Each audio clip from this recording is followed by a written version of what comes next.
इस कहानी की शुरुआत में हमें बताया जाता है कि आज से हजारों सालों पहले शू वेनवू नाम के आदमी ने 10 रिंग्स को खोजा था, जो बहुत ही रहस्यमय हथियार थे, क्योंकि उन रिंग्स की वजह से उन्हें देवी शक्ति और अमर रहने का वरदान मिला था। लेकिन उन्होंने रिंग्स का सही इस्तेमाल नहीं किया, क्योंकि उन्हें बेपनाह ताकत चाहिए थी। इसीलिए उन्होंने अपनी एक 10 रिंग्स की सेना बनाकर पूरे इतिहास में कई राज्यों और सरकारों को जीत लिया। वेणु अपनी ताकत और पैसों के पीछे हजारों साल भागते रहे, लेकिन एक दिन उन्हें में अपनी ताकत बढ़ाने का तरीका मिल गया, और वह था तालो गांव की रहस्यमय शक्तियां। क्योंकि माना जाता था कि तालो जंगलों में छिपा हुआ एक अदृश्य गांव है, जहां के लोग अभी भी देवताओं की युद्ध कला के बारे में जानते हैं, और वहां बहुत सारे मिथिकल क्रिएचर भी रहा करते हैं। इसीलिए वेणु अपने साथियों के साथ तालो गांव का रास्ता ढूंढने के लिए निकल जाते हैं। लेकिन वो जंगल मायावी था, इसीलिए उनकी गाड़ी खाई से नीचे गिर गई। लेकिन वेनवू ने उन रिंग्स की ताकत से खुद को बचा लिया। फिर वो वापस से तालों के रास्ते की तलाश में निकल पड़े,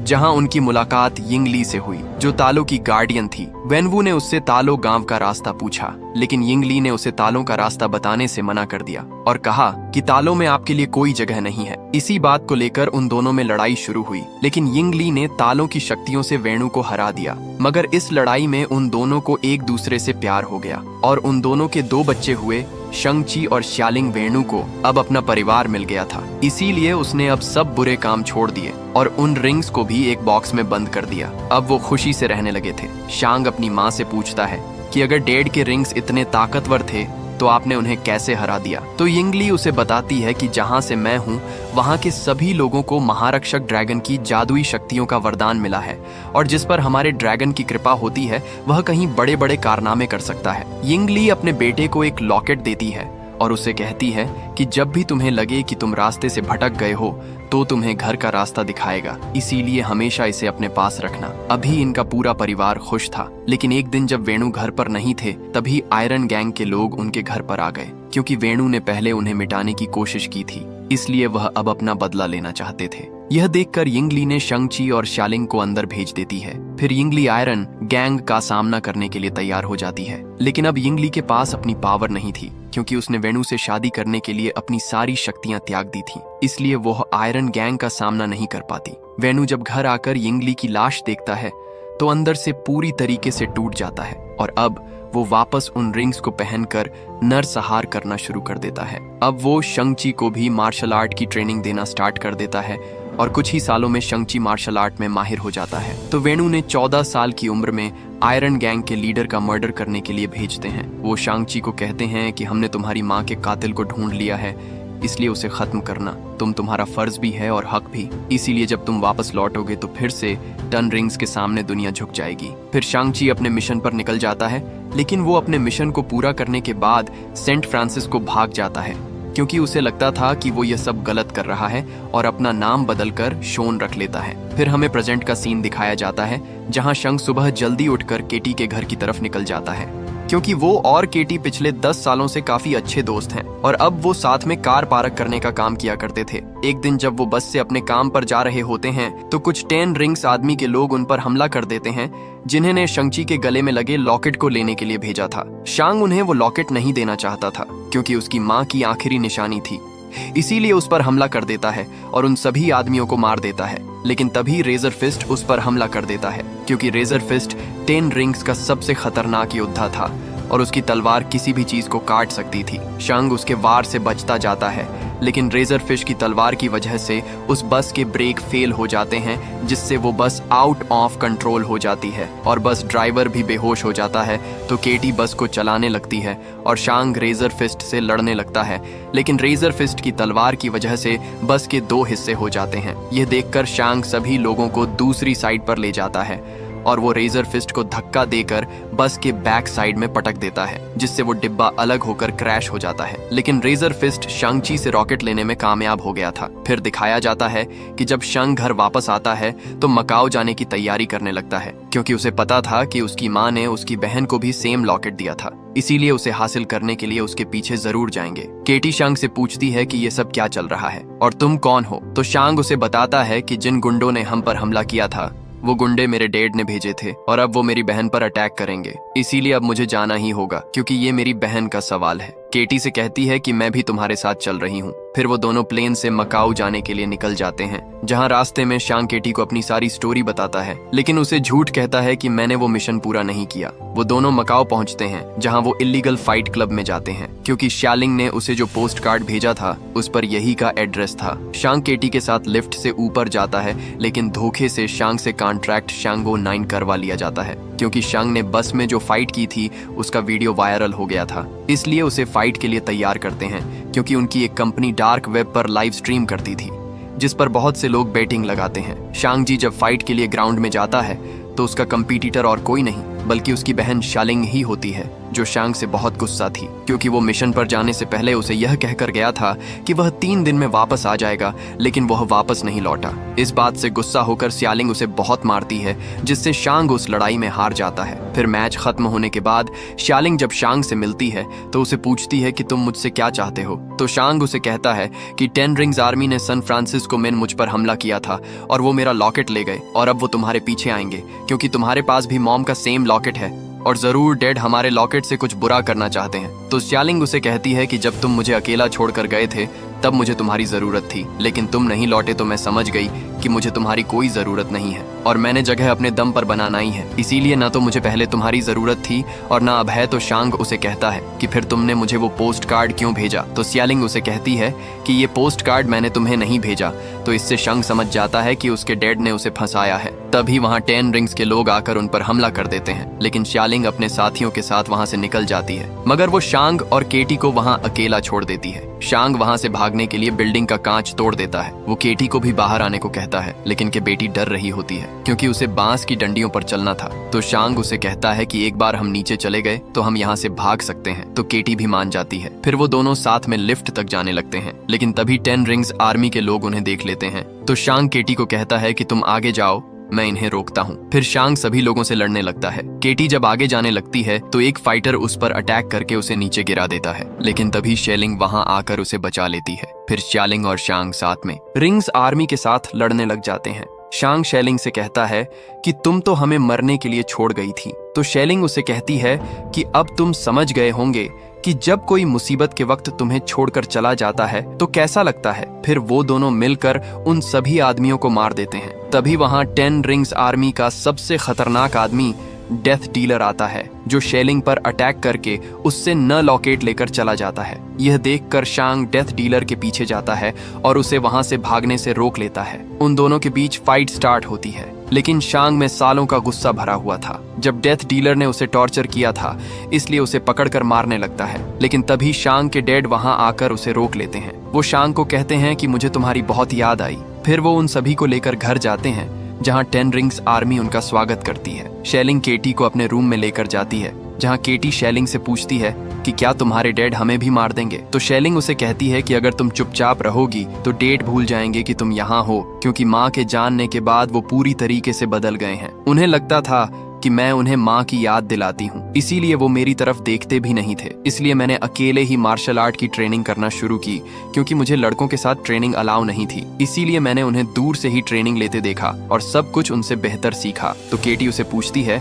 कि तुमने घर कब छोड़ा। तो उसे बताती है कि 16 की उम्र में मैं यहाँ से भाग गई थी, जब मुझे लगा कि अब मेरा भाई कभी वापस नहीं आएगा। फिर वो सभी साथ में डिनर करते हैं। शांग अपने डैड से पूछता है कि आपने मुझे ढूंढा कैसे। तो वेणु कहते हैं कि मेरी तुम दोनों पर कब से नजर थी, इसलिए अब वक्त आ गया है कि तुम अपने पिता के साथ खड़े हो जाओ। तो शांग उन्हें कहता है कि ये कभी नहीं होगा। तो वेणु उन्हें एक रूम में लेकर जाते हैं, जहां उन्हें कहते हैं कि जब तुम दोनों घर से भाग गए तो मुझे तुम्हारी माँ की याद और ज्यादा सताने लगी थी, इसलिए मैं उसके गांव तालों के बारे में और ज्यादा पढ़ने लगा, जिससे मुझे पता चला कि वहाँ पहाड़ों की गहराई में एक दरवाजा है, जिसके पीछे तुम्हारी माँ को तालों के लोगों ने कैद कर रखा है। तो शांग और शेलिन को उनकी बातों पर यकीन नहीं होता। तो वेणु कहते हैं कि पहले मुझे भी यकीन नहीं था, लेकिन जब मैंने एक दिन अपने काम में डूबा हुआ इस रूम में बैठा था, तब मुझे तुम्हारी माँ की आवाज सुनाई दी, जैसे कि वो बिल्कुल यहीं मौजूद हो। उसने कहा कि उसे मेरी मदद चाहिए। तो शांग उन्हें कहता है कि माँ के गांव वाले ऐसा क्यों करेंगे।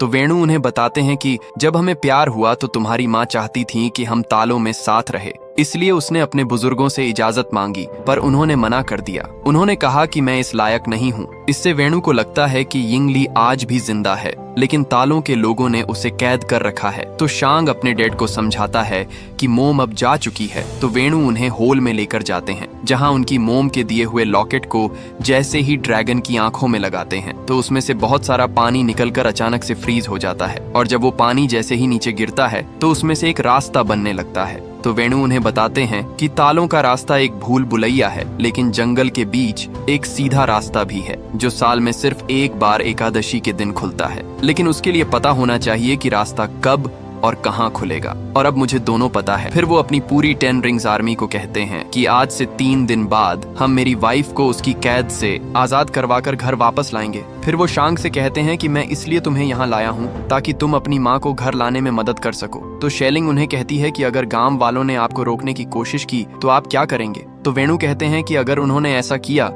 तो पूरा गांव जलकर खाक हो जाएगा। तो शांग उन्हें कहता है कि इन बेकार की बातों से आप मोम के गांव में नहीं घुस सकते। तो वेणु गुस्सा होकर शांग और शेलिंग पर अटैक कर देते हैं और उन्हें जेल में कैद करने का ऑर्डर दे देते हैं। वेणु जब अपने रूम में जाते हैं तो उन्हें वापस से यिंगली की आवाज सुनाई देती है। वो उन्हें कहती है कि हम सब जल्द एक साथ होने वाले हैं। वहीं शांग, शेलिंग और केटी को जेल में बंद कर दिया जाता है, जहां शांग उन दोनों को कहता है कि अगर हम डेट से पहले तालो नहीं पहुंचे तो फैमिली की बची कुची निशानियां भी खत्म कर देंगे। तभी उन्हें वहां कुछ आवाजें सुनाई देने लगती हैं, और जब वो उस तरफ जाते हैं तो देखते हैं कि वहां एक कलाकार होता है जिसका नाम ट्रेवर स्लेटरी होता है। ट्रेवर उन्हें अपनी स्टोरी बताता है कि कुछ समय पहले एक प्रोड्यूसर ने उसे टेररिस्ट का रोल दिया था, लेकिन वो ट्रेवर को बेवकूफ बना रहा था क्योंकि वो प्रोड्यूसर खुद ही एक टेररिस्ट था। इसलिए जब ट्रेवर ने टेररिस्ट का रोल किया तो पुलिस को लगा कि वो एक टेररिस्ट है, इसलिए उन्होंने उसे पकड़कर जेल में डाल दिया और उसके बाद वेणु ने उसे वहां से छुड़वाया ताकि वो उसे मार सके। लेकिन जब ट्रेवर ने उनके सामने परफॉर्म किया तो उनका दिल पिघल गया, और तब से ही ट्रेवर उनके लिए हर हफ्ते शो करता है। तभी वहां एक मिथिकल क्रिएचर आ जाता है जिसे देखकर केटी और शांग काफी डर जाते हैं क्योंकि उसका सिर नहीं होता। तो ट्रेवर उन्हें बताता है कि ये मोरिस है और ये मुझसे बातें कर सकता है। फिर ट्रेवर उन्हें कहता है कि मोरिस कह रहा है कि ये तुम्हें जानता है क्योंकि ये तुम्हारी मोम के साथ तालों में बड़ा हुआ था, लेकिन तुम्हारे पिता ने मायावी जंगल में रास्ता ढूंढते वक्त इसे वहां से चुरा लिया था और अब ये चाहता है कि तुम इसे घर ले जाओ। तो शांग उन्हें कहता है कि अगर मेरे बस में होता तो मैं इसे वापस जरूर लेकर जाता, लेकिन मेरे डैड के हिसाब से वो रास्ता सिर्फ साल में एक ही बार खुलता है। तो ट्रेवर कहता है कि मोरिस कह रहा है कि यह तुम्हें अभी भी वहां लेकर जा सकता है और तुम उस भूल भुलैया को पार कर सकते हो, लेकिन यह बहुत खतरनाक है क्योंकि आज तक इसे कोई जीते जी पार नहीं कर पाया। तो केटी उसे कहती है कि हम यहाँ से कैसे निकलेंगे। तभी शेलिंग वहाँ सुरंग का रास्ता ढूंढ लेती है और वो शांग को बताती है कि डैड ने पूरे कॉम्प्लेक्शन की गाड़ी लेकर निकल जाते हैं, लेकिन गार्ड को इस बारे में पता चल जाता है, इसलिए वह वहाँ उन्हें रोकने के लिए आ जाते हैं। तो वो दूसरे रास्ते से वहाँ से भागने लगते हैं, लेकिन वो रास्ता सिर्फ फिंगरप्रिंट से ही खुलता था। इसलिए जब 10 रिंग्स आर्मी के लोग उन्हें रोकने की कोशिश करते हैं तो वो एक एक करके सबको मारने लगते हैं और एक आदमी की मदद से उस डोर को खोल लेते हैं, जिससे वो सेफली वहां से निकल जाते हैं। सुबह होते होते वो उस जंगल तक पहुंचते हैं। मोरिस उन्हें रास्ता बताता जाता है जिससे वो उस मायावी जंगल से बचते हुए एक झरने तक पहुंचते हैं। जब वो जैसे ही झरने के अंदर जाते हैं तो वाटर एकदम फ्रीज हो जाता है और वो एक सीक्रेट रास्ते से सीधा तालों में पहुंचते हैं, जहां वो देखते हैं कि वहां बहुत सारे मिथिकल क्रिएचर होते हैं। फिर वो तालो गांव में पहुंचते हैं जहां शांग सभी को अपना इंट्रोडक्शन देता है, लेकिन वो सब उनकी बात नहीं सुनते और उन पर अटैक करने लगते हैं। तभी वहां यिंगली की बहन यिंगनान आ जाती है जो उन्हें ऐसा करने से रोक लेती है। वो शांग और शेलिंग से कहती है कि मैं तुम्हारी मौसी हूँ। वो उन दोनों से मिलकर बहुत खुश होती है। शांग यिंगनन को कहता है कि हमारे पास टाइम कम है क्योंकि हमारे डैड यहाँ अटैक करने के लिए आ रहे हैं। तो नान उन्हें अपने साथ नदी के किनारे लेकर जाती है जहाँ उन्हें बताती है कि हम काले द्वार के रखवाले हैं और तुम्हारी दुनिया को उन बुराइयों से बचाते हैं जो इस द्वार के पीछे कैद है। तो शांग उन्हें कहता है कि हमारे डैड उसी द्वार को खोलने आ रहे हैं क्योंकि उन्हें लगता है कि माँ वहीं कैद है। तो नैन उनसे पूछती है कि उन्हें ऐसा क्यों लगता है। तो शेलिंग उन्हें बताती है कि उन्हें मदद मांगते हुए माँ की आवाज सुनाई देती है। तो फिर वो उन्हें तालों के इतिहास के बारे में बताती है कि हमारा गांव तालों की सृष्टि का एक छोटा सा हिस्सा है, लेकिन यह सृष्टि बहुत विशाल है क्योंकि यहाँ ऐसे शहर हैं जो पूरे ब्रह्मांड से बेहतर हैं। फिर वो उन्हें बताती है कि हजारों सालों पहले तक हमारे लोगों के बीच शांति और समृद्धि थी, लेकिन उस शांति को अंधेरे के हैवान ने भंग कर दिया, क्योंकि वो अपने साथ पूरी आत्मा भक्षक की फौज लाया था। उसके रास्ते में जो भी इंसान आता, उसकी फौज उसे निकल जाती और हर आत्मा के साथ उसकी शक्ति बढ़ती जाती, जिससे उसने हमारी दुनिया को खत्म कर दिया। फिर वो तुम्हारी दुनिया का विनाश करने के लिए आगे बढ़ा। तब तुम्हारी दुनिया को नष्ट होने से बचाने के लिए हमारे तालों के नेताओं ने अपने सबसे शूरवीर को भेजा, लेकिन हमारे पूर्वज उन काली शक्तियों के सामने नहीं टिक पाए। फिर एक दिन महारक्षक ड्रैगन ने हमारी मदद की और हमारी हार को जीत में बदल दिया। उन्होंने हमारे साथ मिलकर उस अंधेरे के हैवान और आत्मा भक्षकों की फौज को इस काले द्वार के पीछे बंद कर दिया, और हमारे महारक्षक की जादुई शक्तियों के वरदान से हम तालों के लोगों ने आज तक इस काले द्वार की रक्षा की है और करते रहेंगे। फिर वह उन्हें यह भी बताती है कि तुम्हारे पिता अकेले नहीं हैं जो इस द्वार को खोलना चाहते हैं, क्योंकि सदियों से काफी लोगों ने इस द्वार को खोलने की कोशिश की, मगर वो नाकामयाब रहे। लेकिन उन सब में एक बात कॉमन थी कि उन सभी को ऐसी आवाज सुनाई देती थी जो उन्हें हर ख्वाहिश को पूरा करने का ख्वाब दिखाती थी। फिर वो उन्हें यह भी बताती है कि आत्मा भक्षक जानते हैं कि वो 10 रिंग्स की ताकत से आजाद हो सकते हैं, इसलिए वो तुम्हारे पिता को तुम्हारी माँ की आवाज में पुकार रहे हैं। फिर नैन शांग और शेलिंग को अपने पूर्वजों के रूम में लेकर जाती है, जहाँ उन्हें बताती है कि तुम्हारी माँ जानती थी कि तुम यहाँ जरूर आओगे, इसीलिए उसने मुझे पहले ही बता दिया था कि मुझे क्या तैयारी करनी है। फिर वो उन दोनों को उनके सूट देती है और उन्हें कहती है कि अपनी माँ को खोने के बाद हर बच्चा दुनिया में खुद को अकेला पाता है, लेकिन तुम अकेले नहीं हो, तुम हमारे इस परिवार की संतान हो और यहाँ तुम्हारा स्वागत है। फिर वो सब प्रैक्टिस करने लगते हैं। केटी भी तीर चलाना सीखने लगती है। वहीं शांग अपनी मौसी के पास जाता है और उनसे पूछता है कि मेरी माँ ने डेड को कैसे हराया था, तो फिर उसे वो तरीका सिखाने लगती है। वहीं वेणु अपने आदमियों से कहता है कि सुबह होते ही हम तालों के लिए रवाना होंगे, क्योंकि सुबह होते ही तालों का रास्ता खुलेगा। वहीं शांग काफी परेशान होता है, उसे पुरानी बातें याद आ रही होती हैं, जब आयरन गैंग के लोगों ने उसकी माँ को मार दिया था। इन सब से शांग काफी उदास हो जाता है। तभी केटी वहाँ आ जाती है तो शांग उसे कहता है कि मैंने तुमसे झूठ कहा था कि मैं अपनी माँ के कातिलों को नहीं मार पाया, क्योंकि मैंने सोचा था कि अगर मैं अपना नाम और पहचान बदल लूंगा तो शायद मैं वो भूल जाऊंगा जो हुआ था, लेकिन अगर आज मोम जिंदा होती तो वो मुझसे नफरत करती। तो केटी उसे कहती है कि इसमें तुम्हारी कोई गलती नहीं है, तुम्हारे डैड ने तुम्हें 7 साल की उम्र में किलर बनाना शुरू कर दिया था। तो शांग उसे कहता है कि मॉम की मौत के जिम्मेदार डैड है और अब वो उनका घर बर्बाद करने आ रहे हैं, इसलिए अब मैं उन्हें खत्म कर दूंगा, क्योंकि यही उन्होंने मुझे सिखाया है। इसीलिए शांग काफी सैड हुआ वहाँ से चला जाता है। फिर अगली सुबह सभी युद्ध के लिए तैयार हो जाते हैं और वेणु भी अपनी पूरी आर्मी के साथ वहाँ आ जाता है। वेणु शांग को कहते हैं कि तुम उन्हीं की मदद करने आ गए जिन्होंने तुम्हारी माँ को कैद किया है। तो नैन कहती है कि वो वहाँ नहीं है, वो एक हैवान है जो तुम्हें गुमराह करके सबका सर्वनाश करना चाहता है। तो वेणु उनकी बात नहीं सुनता और उन पर अटैक करने लगता है और उन सभी के बीच फाइट स्टार्ट होती है। वेणु उस द्वार को खोलने के लिए आगे बढ़ता है तो शांग उन्हें रोकने जाता है। तो वेणु से कहते हैं कि तुम मुझसे अकेले लड़ने की बेवकूफी करोगे। तो शांग उन्हें कहता है कि मैं आपसे नहीं डरता। फिर उस पर अटैक कर देते हैं और उसे कहते हैं कि तुम तो पूरी जिंदगी मुझसे डर कर भागते रहे, तुम वहीं थे जब वो तुम्हारी माँ को मारने आए, लेकिन तुमने कुछ नहीं किया। तो शांग उन्हें कहता है कि माँ के बाद हमें आपकी जरूरत थी, लेकिन आपने हमें छोड़कर उन रिंग्स को चुना। यह कहकर उन्हें मारने लगता है। फिर शांग उन्हें कहता है, क्या आपको लगता कि माँ आपके पास वापस आ जाए, लेकिन क्या वो आप जैसे इंसान के पास वापस आना चाहेगी? तो इससे गुस्सा होकर शांग पर सारी रिंग से अटैक कर देते हैं, जिससे शांग दूर पानी के अंदर चला जाता है। फिर वेणु उस द्वार की तरफ बढ़ते हैं, क्योंकि अभी भी उन्हें यिंगली की मदद मांगती हुई आवाजें सुनाई दे रही थीं। वो उस द्वार को तोड़ने के लिए रिंग से अटैक करने लगते हैं, जिससे उस द्वार में से आत्मा भक्षक भान निकलने लगते हैं। शेलिंग सभी को कहती है कि अगर हम साथ मिलकर नहीं लड़े तो सब के सब मारे जाएंगे, क्योंकि तुम्हारे हथियार उनके सामने बेकार हैं। तो रेजर फिस्ट उन्हें कहता है कि हमें तुम्हारी मदद नहीं चाहिए, हम 10 रिंग्स हैं। तभी आत्मा भक्षक डेड डीलर की आत्मा को निकालकर उसे मार देता है। 10 रिंग के लोग उसे बचाने की बहुत कोशिश करते हैं, लेकिन उनके हथियारों का उस पर कुछ असर नहीं होता। आत्मा भक्षक रेजर फिस्ट पर भी हमला कर देते हैं, लेकिन नैन उसे अपने हथियार की मदद से बचा लेती है, क्योंकि सिर्फ तालों के हथियारों से ही उन्हें मारा जा सकता था, क्योंकि उनके हथियारों पर ड्रैगन की खाल लगी हुई थी। इससे अब रेजर फिस्ट भी समझ जाता है कि वो अकेले उनका सामना नहीं कर सकते, इसीलिए उनका साथ देने के लिए तैयार हो जाते हैं। वहीं वह आत्मा भक्षक आत्माओं को लेकर काले द्वार के पीछे जा रहे होते हैं, ताकि वह अंधेरे के हैवान की ताकत बढ़ा सके।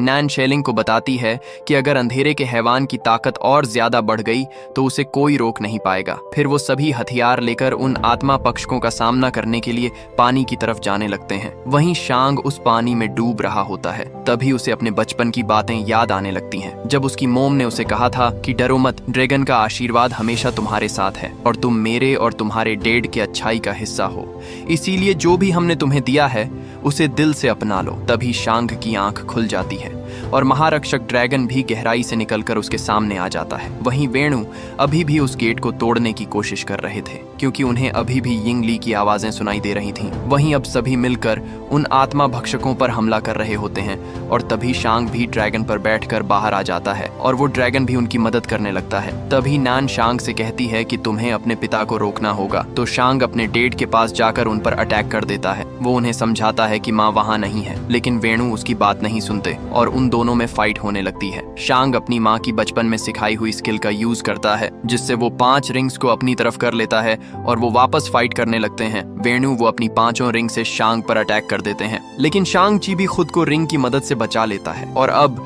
वो सारी रिंग्स को अपने वश में कर लेता है। लेकिन वो अपने डैड पर उन रिंग से अटैक नहीं करता और उन्हें नीचे फेंक देता है। वेणु शांग से कहते हैं कि मुझे उसे बचाना ही होगा क्योंकि वो मुझे पुकार रही है। तो शांग उन्हें कहता है कि काश ये सच होता। तभी अंधेरे का हैवान बाहर आ जाता है और वो वेणु और शांग के ऊपर अटैक करने लगता है, लेकिन वेणु उन रिंग्स की मदद से शांग को बचा लेते हैं। लेकिन वो ड्रैगन वेणु को पकड़ लेता है और वो उनकी सोल को खींचने लगता है। अब वेणु भी समझ गए थे कि वो गलत था, इसीलिए अपनी रिंग्स को शांग को दे देता है और उस ड्रैगन के हाथों मारे जाते हैं। तभी वो हैवान शांग पर अटैक करने लगता है, लेकिन तभी शेलिंग ड्रैगन पर बैठकर अंधेरे के हैवान पर अटैक कर देती है, जिससे वो हैवान इंसर्ट हो जाता है। क्योंकि अभी उसकी शक्तियां कम थीं, इसीलिए वो और लोगों की सोल खींचने के लिए गांव की तरफ बढ़ने लगता है। यह देखकर शांग उस काले द्वार को पत्थरों की मदद से बंद कर देता है और ड्रैगन पर बैठकर गांव की तरफ बढ़ने लगता है ताकि वो उसको रोक सके। ड्रैगन अपनी पावर से हैवान पर अटैक कर देता है और उसे अपनी पानी की शक्तियों से पकड़ लेता है। लेकिन तभी आत्मा भक्षक बहुत सारी आत्माओं को पकड़कर